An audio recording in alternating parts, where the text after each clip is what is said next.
Hola chiquillas y chiquillos, en este video revisaremos el teorema de Pitágoras. Para este teorema es necesario que reconozcamos el triángulo rectángulo, cuáles son sus características, cómo llamaremos a sus lados, etc.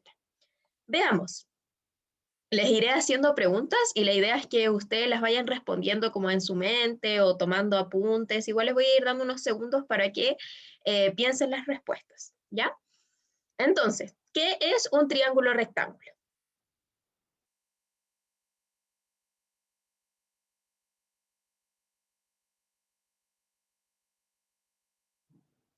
Ya, un triángulo rectángulo es aquel que tiene uno de sus ángulos igual, exactamente igual a 90 grados.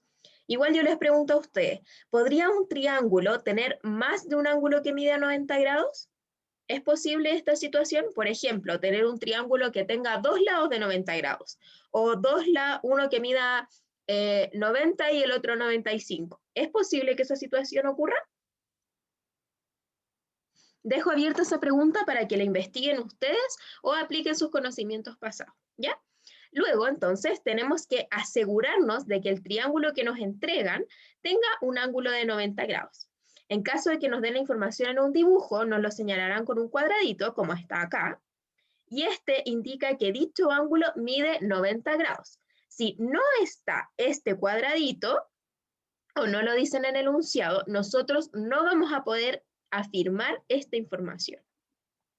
Entonces, veamos, ¿cómo podríamos presentar un triángulo rectángulo? ¿Cómo nosotros identificaríamos que lo que nos están diciendo o en un dibujo nos están indicando que es un triángulo rectángulo? Ya, veamos. En un dibujo, ¿este es un triángulo rectángulo? ¿Qué creen ustedes? ¿Es o no es un triángulo rectángulo?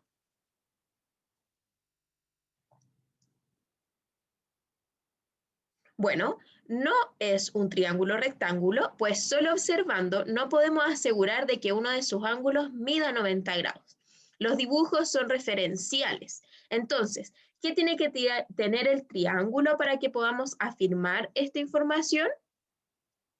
Bueno, recordemos que nos tienen que decir, es decir, que nos coloquen este cuadradito y de esa forma nosotros vamos a saber que ese ángulo efectivamente mide 90 grados. También nos pueden presentar un triángulo rectángulo a través de un enunciado. Nos dicen, el triángulo ABC es rectángulo en C. Entonces, lo primero que hacemos es dibujar un triángulo y sabemos ya que es rectángulo. Pero además, tiene que ser rectángulo en C. Entonces, al ubicar los vértices, el ángulo de 90 debe coincidir con el vértice C, tal como lo coloqué yo acá. El vértice C coincide con el ángulo de 90.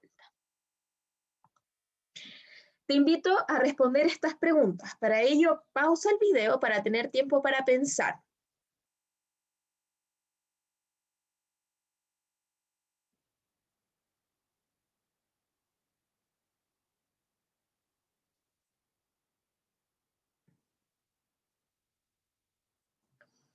De los triángulos rectángulos que podemos observar acá, el 2, el 3, el 5 y el 6 corresponden a triángulos rectángulos. Si te queda alguna duda, puedes hacérmelo saber. Ahora, los triángulos rectángulos clasifican en dos categorías sus lados. La primera de ellas son los catetos, que corresponden a aquellos lados que forman el ángulo de 90 grados. Y la segunda es aquel lado opuesto al ángulo de 90, al cual llamaremos hipotenusa. Veamos, tenemos aquí un triángulo rectángulo. ¿Es un triángulo rectángulo? Sí. ¿Por qué? Porque nos señalan con un cuadradito uno de sus ángulos. Por lo tanto, dicho ángulo mide exactamente 90 grados. Veamos ahora. ¿Cuáles son los lados que forman este ángulo de 90? Este es el ángulo de 90 y está formado por este lado de acá y este lado de acá. De tal forma que este va a ser un cateto, este de acá también es un cateto. ¿Y cuál es el lado opuesto a este ángulo de 90? Bueno, veamos. Opuesto, entonces tenemos este, de tal forma que este lado corresponde a la hipotenusa. Entonces, en todo triángulo rectángulo tenemos dos catetos y una hipotenusa. Te invito a responder estas preguntas. Para ello, pausa el video para tener tiempo para pensar en las respuestas. Si no se entiende la instrucción, lo que debes hacer es identificar en cada uno de estos triángulos a cuál corresponde a cateto y cuál corresponde a hipotenusa.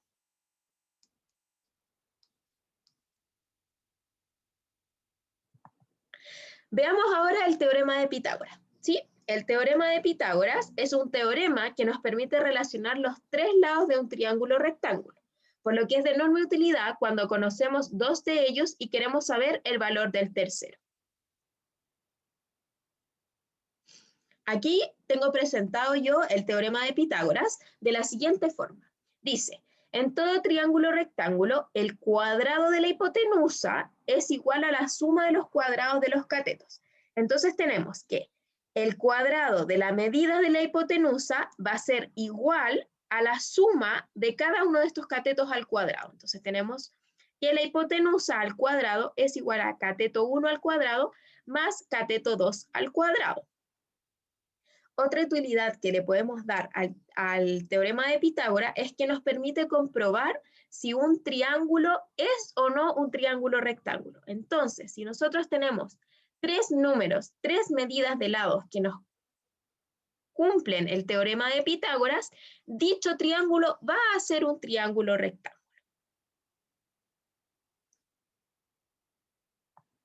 Otra forma de presentar este teorema es decir que en todo triángulo rectángulo la longitud de la hipotenusa es igual a la raíz cuadrada de la suma del área de los cuadrados de las respectivas longitudes de los catetos.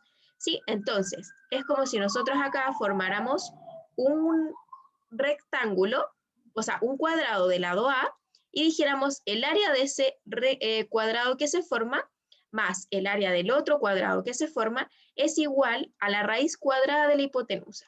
Si miramos la fórmula que tenemos acá abajito, es exactamente igual a la de la diapositiva anterior, solamente que en la diapositiva anterior el cateto, o sea, la hipotenusa, disculpen, estaba al cuadrado.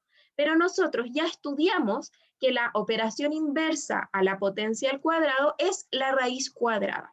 De tal forma que si nos centramos solamente en estos cuadraditos morados de acá abajo, tenemos que ambas formas de presentar el teorema de Pitágoras nos están diciendo lo mismo.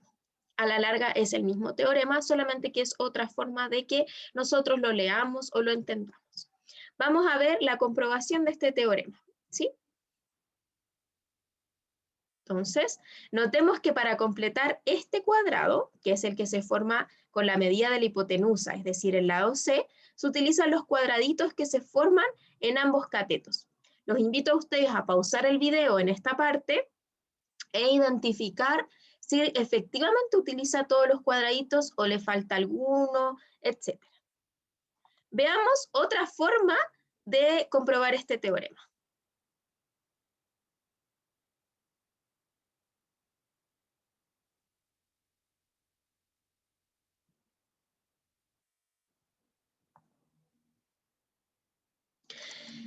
Les pregunto a ustedes, ¿qué es lo que está sucediendo en este video? ¿Por qué siempre consideramos cuadrados para comprobar el teorema de Pitágoras?